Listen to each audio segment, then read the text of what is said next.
Welcome back to my channel, and if you're visiting for the first time, you're welcome to. My name is Ola, and one of the things I do on this channel is to make a catalog of my learning process on arranging flowers. So today I have a bouquet of roses made from roses and carnation. So there it is, with, I don't know the name of this leaf, and this ornament. So I've got that I'll be using in the arrangement. I also have my favorite flower cut, which is the alstroemeria, and also I've got a white anthurium, and this plant that I got, the cut, I don't know the name of it, they didn't say even on the pack, and I was looking around at the garden center to see if I'll see somebody to tell me the name, but nobody, I didn't find anyone. Anyway, those are the things I'm going to be using today, and I'll let you know, I'll be showing you as I'm going along in the process. So I will be using this vase, which is about 20 centimeters high, and it may mean that I may have to adjust the length rather, of some of the flower cuts, but I'll see as we're going along what to do. I will be starting off with a 3x3 arrangement, and I noticed when I got the flower cut today that if it's not a bouquet, I think it's probably a standard practice for them to group the cuts in 5s. So it's going to work well for my arrangement. So 3 roses are in place, and I have to take off some more leaves from the stem of the roses because of the height of the flower vase, because we don't want any leaves below water level by the time we finally put the water in there. So I had to make that adjustment. Not surprising, as I thought before anyway.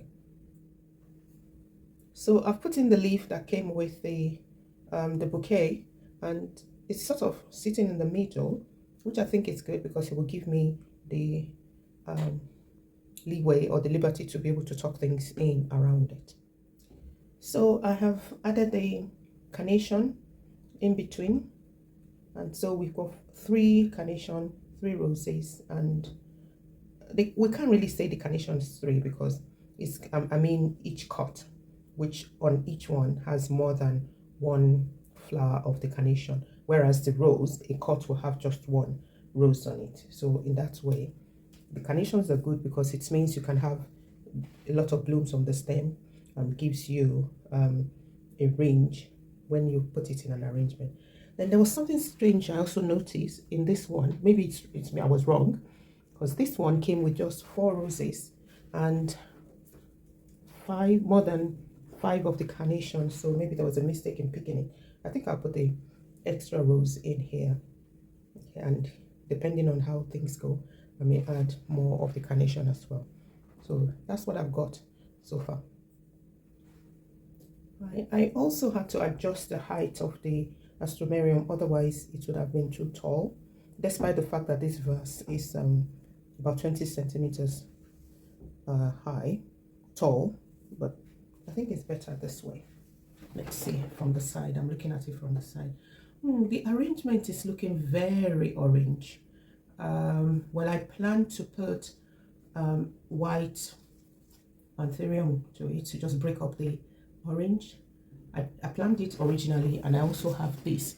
I think I'm going to use it as the skirt to just break up the orange a bit. I'm not quite sure about it after adding the anthurium. What do you think? I don't know. Don't think it's looking impressive. I don't have any other colors to add to it except for this. Maybe I'll add this to it and see. I'll let you see what it looks like. So originally I was going to add it as a centerpiece just in the middle like this, but then I thought otherwise, and I've put it around it so it's splashing all over where we have the white.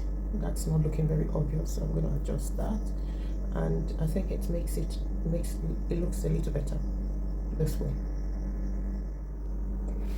So I've also added this white one, which I think makes a difference now. I think I feel much better about it than before. And I think I'm going to stop with it now.